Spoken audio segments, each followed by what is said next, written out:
In today's video, I'm going to teach you how to insert a table into your Word document. This is a super handy skill to have, whether you're creating a report, organizing information, or even designing a template. Let's dive in and walk through the process step by step, ensuring you understand every part of it. First, you'll want to position your cursor exactly where you want the table to be inserted. This could be anywhere in your document, depending on your layout needs. It's crucial to get the location right from the start, as having your table in the correct place means you won't have to rearrange things later. Once you've decided on the perfect spot, you're ready to move on to the next step. Now, look up to the top of your screen. You're searching for what's called the ribbon. This is essentially the tool hub of your Word document, with various tabs that host different functions. Click on the Insert tab. This is your gateway to adding all sorts of elements into your document, like images, charts, and in our case, tables.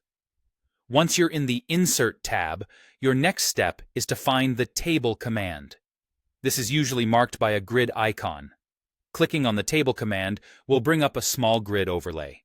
Don't worry if you haven't used this feature before. It's quite intuitive. Here's where the fun starts. You'll use this grid overlay to determine the size of your table.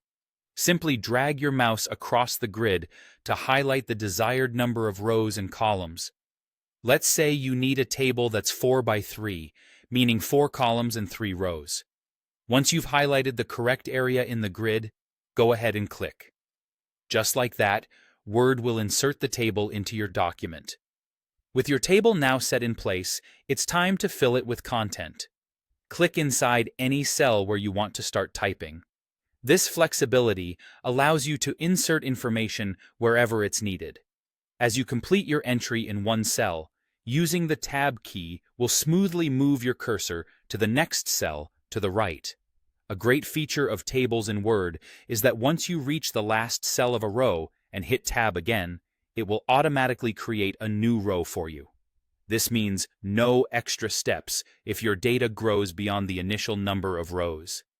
Everything's designed to make table management as seamless and efficient as possible.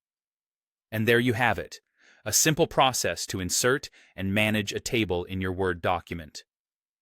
Whether you're compiling data or structuring your notes, tables can be a powerful tool in your Word toolkit. Thanks for joining today's tutorial, and I hope you find this skill as useful as I do.